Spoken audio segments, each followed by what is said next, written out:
Baik, assalamualaikum warahmatullahi wabarakatuh.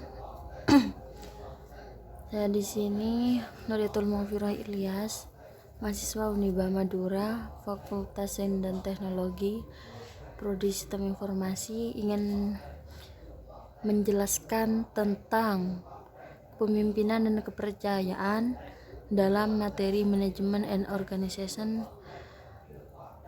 dosen pengampu Ibu Aminatus Suhra. Baik, langsung saja. Saya di sini akan menjelaskan kepemimpinan dan kepercayaan. Yang pertama, saya akan menjelaskan pengertian dari kepemimpinan dan kepercayaan itu sendiri. Yaitu pengertian dari kepemimpinan itu sendiri merupakan sebuah bidang atau riset dan juga suatu keterampilan praktis yang mencakup kemampuan seseorang atau sebuah organisasi untuk memimpin atau membimbing orang lain, tim ataupun seluruh organisasi. Dan pengertian kepercayaan itu sendiri merupakan suatu sikap yang ditunjukkan oleh manusia saat ia merasa cukup tahu dan menyimpulkan bahwa dirinya telah mencapai kebenaran. Maka dari itu, dalam kepemimpinan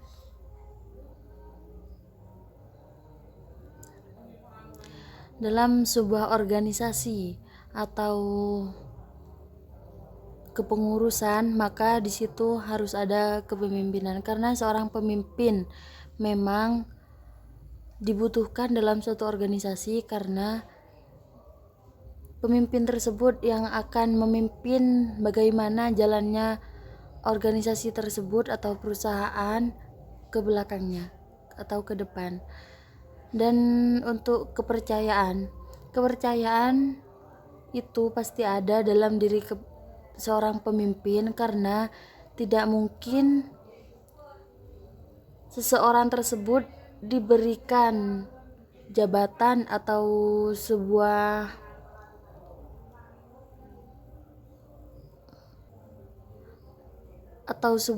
tanggung jawab jika dari orang-orang yang memang berperan penting tidak mempercayai terhadap orang tersebut. Maka dari itu, sebelum adanya penaikan jabatan atau apa saja yang berhubungan tentang seorang pemimpin, maka seseorang itu memang sudah betul-betul dipercaya oleh orang-orang atas atau orang-orang bawah. Dan selanjutnya ada tujuan-tujuan dalam kepemimpinan. Yang pertama, dapat membantu terciptanya iklim sosial yang baik. Hal ini dalam kepemimpinan tersebut, jika seorang pemimpin dapat membawa ke ranah yang baik, maka iklim sosial ke bawahannya akan lebih baik. Dan yang kedua, dapat membantu kelompok dalam menetapkan prosedur-prosedur kerja. Maka tupoksi dalam fungsi kepemimpinan tersebut atau seorang pemimpin dapat menetapkan prosedur-prosedur kerja dalam kelompoknya dan dapat memanage para bawahannya. Dan yang ketiga, membantu kelompok untuk mengorganisasi diri. Maksud dari poin ketiga di sini, seorang pemimpin dapat membantu kelompok dalam mengorganisasi diri sendiri ini. Maksudnya, seorang pemimpin dapat membantu menjalankan apa yang perlu dijalankan oleh bawahan atau anggota dari organisasi tersebut. Dan yang keempat, mengambil keputusan sama dengan kelompok, memberikan kesempatan kepada kelompok untuk belajar dari pengalaman. Poin keempat, mengambil keputusan sama dengan kelompok. Maka suatu pemimpin akan mengambil keputusan yang sama dengan kelompok. Semisal dalam pemutusan suatu debat ataupun diskusi, voting terbanyak, maka pemimpin akan menyetujui atau satu suara dengan seluruh anggotanya. Dan yang terakhir, memberikan kesempatan kepada kelompok untuk belajar dari pengalaman. Maksudnya di sini, seorang pemimpin memberikan celah atau kesempatan untuk kelompok ataupun anggota belajar dari pengalaman. Semisal seperti contohnya dalam acara, jika acaranya berjalan kurang sukses, maka untuk acara yang selanjutnya harus lebih sukses gitu. Dan selanjutnya indikator kepercayaan, yang dimana dalam indikator kepercayaan ini ada 4 poin. Yang pertama ada keandalan, yang kedua ada kejujuran, yang ketiga kepedulian, dan yang terakhir kredibilitas. Maksudnya di sini, seorang pemimpin harus andal dalam menghadapi seluruh masalah yang ada atau dalam mengambil keputusan. Dan yang kedua kejujuran. Maksudnya di sini kejujuran. Seorang pemimpin harus jujur dalam menjalankan tugas-tugasnya. Dan yang ketiga kepedulian. Maksudnya di sini kepedulian merupakan rasa peduli terhadap anggota dan dapat membimbing bawahannya, seperti halnya dosen. Semisal dalam suatu lingkup perkuliahan atau dalam satu kelas ada mahasiswa yang tidak mengetahui atau belum paham, maka seorang dosen harus memiliki rasa peduli dan membimbing salah satu mahasiswa yang belum mengerti terhadap apa yang sudah dijelaskan. Dan selanjutnya ada kredibilitas.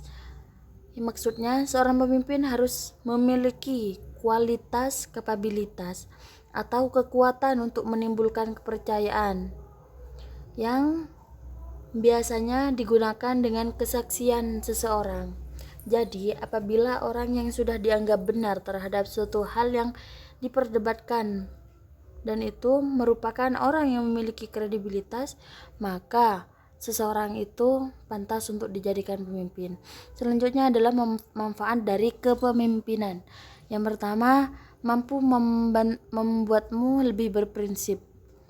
Dan yang kedua, mampu membuatmu bahagia. Yang ketiga, mampu membuatmu mencapai tujuan yang kamu inginkan. Yang terakhir, mampu menjadi seorang pembelajar. Maka manfaat-manfaat tersebut ada dalam kepemimpinan. Yang pertama itu lebih berprinsip. Seseorang jika sudah menjadi seorang pemimpin, maka dia akan lebih memiliki prinsip yang lebih matang atau lebih kuat. Dan yang kedua, membuatmu bahagia. Seorang pemimpin akan lebih merasa bahagia jika apa yang dilakukan itu lancar atau sama dengan tupoksinya. Dan yang ketiga, membuatmu mencapai tujuan yang kamu inginkan. Apa? Semisal prinsip seseorang ingin menjadi seorang pemimpin. Jika seorang pemimpin memiliki sarana atau tujuan dan itu semua sudah tercapai, maka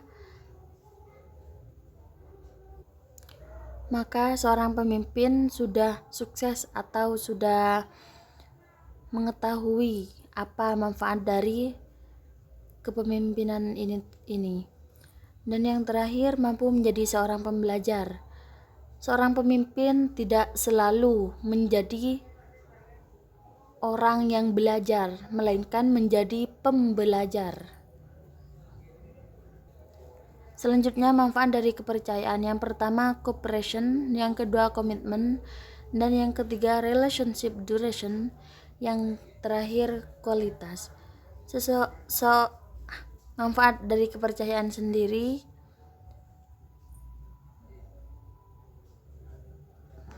akan terlihat jelas dalam suatu pemimpin. Selanjutnya, beberapa sikap yang harus dimiliki seorang pemimpin. Yang pertama, seorang pemimpin harus memiliki sikap jujur. Yang kedua, seorang pemimpin juga harus memiliki komunikasi dengan baik antara anggota yang satu dengan anggota yang lainnya. Harus profesional. Dan yang ketiga, bersikap adil. Rasa sikap atau keadilan tersebut harus ditegakkan karena seorang pemimpin jika tidak profesional atau adil, maka akan menimbulkan kesenjangan sosial antara blok satu dengan blok lainnya. Dan yang keempat, harus memiliki rasa tanggung jawab. Jika seorang pemimpin sudah memiliki tanggung jawab, maka seorang pemimpin akan melakukan hal-hal yang memang harus dikerjakan, dan rasa tanggung jawab tersebut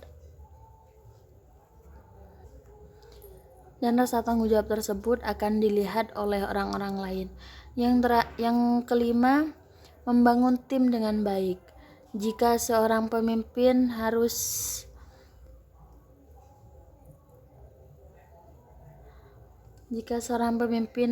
bertanggung jawab, maka jika seorang pemimpin tersebut sudah bertanggung jawab,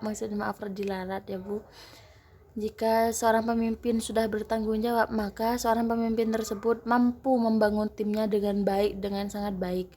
Yang keenam, percaya diri. Seorang pemimpin yang percaya diri akan berhasil menjadi seorang pemimpin yang baik ke depannya. Dan yang ketujuh, memahami kondisi. Seorang pemimpin jika sudah memahami kondisi yang sedang berjalan, maka seorang pemimpin tersebut akan paham atau yang memahami terhadap apa yang sudah terjadi. Dan yang kedelapan, memiliki selera humor. Yang 9, bersifat kreatif. Seorang pemimpin harus kreatif. Agar apa? Agar apa yang dijalankan sekarang lebih maju jika dijalankan ke depannya. Dan yang terakhir ada manajemen waktu yang baik. Seorang pemimpin jika sudah memanage waktunya dengan sebaik mungkin, maka apa yang dilakukan akan terlihat hasilnya. Dan yang terakhir, maaf diralat, hanya itu dari saya. Wassalamualaikum warahmatullahi wabarakatuh.